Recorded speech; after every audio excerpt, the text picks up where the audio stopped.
오늘 영상에서는 만약 한반도에서 제2차 한국전쟁이 발발한다면 과연 어떤 나라들이 대한민국을 돕기 위해 가장 먼저 달려올 것인지, 그리고 왜 그런 판단이 가능한지를 알아보겠습니다. 실제로 6.25 전쟁 당시에도 16개국이 참전하여 대한민국의 자유를 수호했죠. 오늘은 최신 국제 정세와 안보 협력을 토대로 제2의 한국전이 벌어질 경우 한국을 도울 가능성이 높은 국가들을 하나하나 분석해 보겠습니다. 미국. 첫 번째는 당연히 미국입니다. 한미 상호방 위조약에 따라 대한민국이 외부로부터 무력 공격을 받으면 미국은 자동 개입하게 되어 있습니다. 현재도 한미연합훈련과 주한미군 추둔, 확장 억제 전략 등을 통해 그 가능성은 명백하게 드러납니다. 미국은 유사시 90일 이내에 병력 69만 명, 함정 160척, 항공기 2000대를 한반도에 투입할 계획을 갖고 있습니다. 최근에도 북한의 도발에 대비해 항공모함과 전략 자산을 한반도 인근에 전개하기도 했죠. 일본. 다음은 일본입니다. 일본은 제2차 대전 이후 평화헌법으로 인해 해외 파병의 제약이 있지만 미국과의 긴밀한 안보 협력을 통해 한반도 유사시 후방 지원 및 기지 제공 등 전략적 역할을 수행할 수 있습니다. 6.25 전쟁 당시에도 주일 미군 기지에서 100만 건 이상의 출격이 이루어졌고 현재도 미일 동맹을 통해 유사시 개입 가능성이 큽니다. 한미일 미사일 경보 훈련, 해상 연합 훈련 등이 이를 뒷받침합니다. 영국은 6.25 전쟁 당시 두 번째로 많은 병력을 파병한 국가로 한미동맹 못지않은 깊은 유대를 가지고 있습니다. 최근에도 유로파이터 타이푼을 한국으로 보내 연합 공중훈련을 실시했고 최신 항공모함 HMS 퀸 엘리자베스를 아시아 지역에 전개하며 안보 협력을 다지고 있습니다. 영국은 유사시 자국 장비와 전력을 활용해 신속히 개입할 수 있는 능력을 갖추고 있습니다. 호주는 인도태평양 지역에서 미국 다음으로 중요한 전략 동맹입니다. 특수부대 SASR의 역량도 뛰어나며 꾸준히 한반도 안보에 대한 협력 의지를 보여왔습니다. 해돌이 왈라비 한호 연합 해상훈련, 북한 미사일 위협에 대한 공동 대응 등 다양한 분야에서 협력하고 있으며 실제 전시에도 파병 가능성이 높은 나라입니다.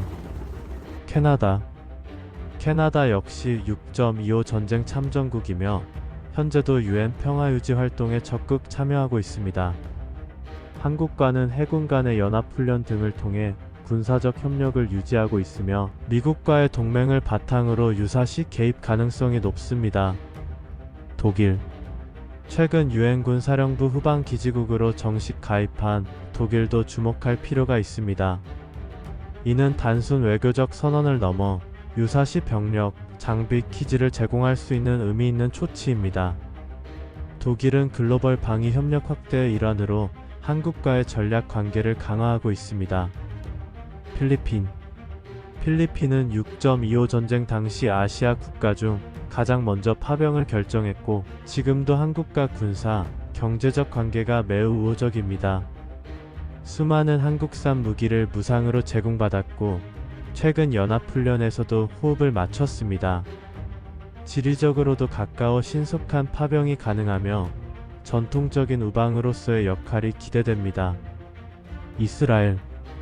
이스라엘은 비록 6.25 당시 참전국은 아니지만 방산협력과 사이버안보 분야에서 한국과 깊은 협력을 해오고 있습니다. 유사시 군사적 파병보다는 기술적, 전략적 지원 가능성이 높지만 대한민국의 안보에 실질적인 도움이 될 수 있습니다. 폴란드는 최근 K 전차, K9 자주포 등 대규모 한국산 무기 구매를 통해 방산 협력을 확대하고 있습니다. 이러한 협력은 단순 무기 거래를 넘어 전략적 군사 파트너십으로 이어질 가능성이 있으며 정치적 상황에 따라 실질적 지원 가능성도 제기됩니다. 싱가포르, 뉴질랜드 등 기타 국가들. 뉴질랜드도 기술 및 군사 협력 측면에서 의미 있는 파트너입니다. 특히 뉴질랜드는 평화 유지 활동에 적극적이며 과거 한국 전쟁에도 병력을 보냈던 국가입니다. 유사시 제한적이나마 후방 지원이나 기술적 협력 가능성이 있습니다. 벨기에, 네덜란드, 룩셈부르크, 그리스, 태국, 남아공 등 6.25 전쟁 당시 참전했던 이들 국가들도 역사적 유대를 기반으로 외교적 지지나 인도적 지원을 제공할 가능성은 있습니다. 다만 현재 국내외 정치적 상황이나 군사 여건을 고려했을 때 직접적인 병력 파병 가능성은 낮아 보입니다. 그럼 반대로 한반도에서 제2차 한국 전쟁이 발발한다면 북한을 지지하거나 도울 가능성이 있는 나라들도 존재합니다. 북한 편에 설 가능성이 있는 나라에 대해서도 잠깐 살펴보겠습니다. 중국. 유력한 국가는 단연 중국입니다. 6.25 전쟁 당시 인민지원군이라는 이름으로 개입했던 중국은 여전히 북한의 최대 교역국이자 정치적 후원자입니다. 양국은 1961년 북중우호 협력 상호원 조조약을 체결했고 이 조약은 지금도 유효합니다. 다만 최근 수십 년 동안 중국은 국제 이미지와 경제적 이해관계를 중시해 직접적인 군사 개입에는 매우 신중한 태도를 보이고 있습니다. 실제 무력 지원보다는 외교적 우군, 물자 및 정보 제공, 후방 기지 지원 정도가 예상됩니다. 하지만 미국과의 전략적 대립이 심화될 경우 상황은 달라질 수도 있습니다. 러시아. 두 번째는 러시아입니다. 과거 소련 시절 6.25 전쟁의 배후에서 북한을 군사적으로 지원했던 역사가 있고 북러 관계는 점점 강화되고 있습니다. 2023년 이후 북러 간의 관계는 사실상 군사동맹 수준으로 진화 중입니다. 북한은 러시아에 포탄과 탄약을 제공하고 러시아는 위성기술, 무기기술 등을 지원하는 정황이 포착됐습니다.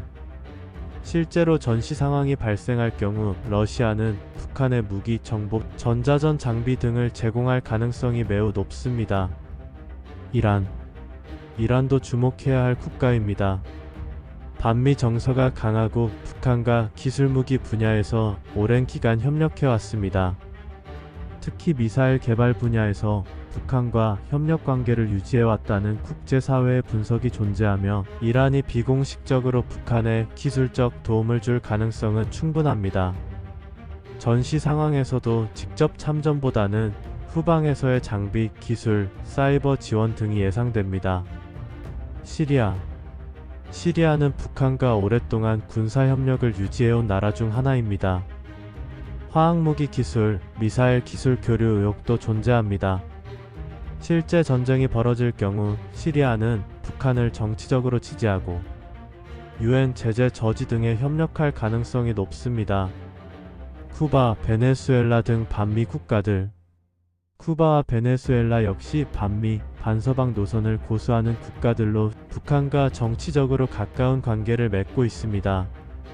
이들 국가는 실제 병력이나 장비를 제공하긴 어렵지만 북한의 정치적, 외교적 입장을 지지하고 국제무대에서 북한 편에 설 가능성이 있습니다.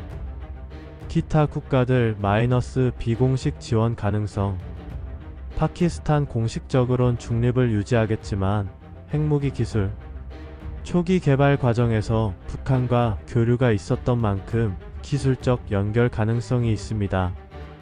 미얀마 군사 정권과 북한 간 과거 무기 거래 기록이 있어 일부 물자 또는 기술 교류 가능성 존재.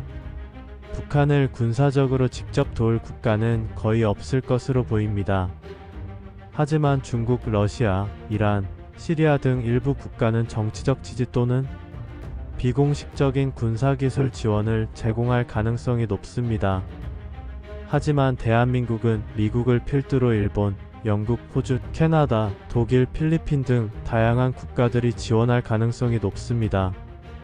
이는 과거의 역사적 관계뿐 아니라 현재의 전략적 협력관계, 안보 이해관계에 기반한 것입니다. 대한민국은 외교, 안보, 경제 협력을 통해 이러한 글로벌 연대망을 공고히 하며 전쟁을 억제하고 평화를 지키기 위해 다방면으로 노력해야 할 것입니다. 오늘 영상이 유익하셨다면 구독과 좋아요 부탁드립니다.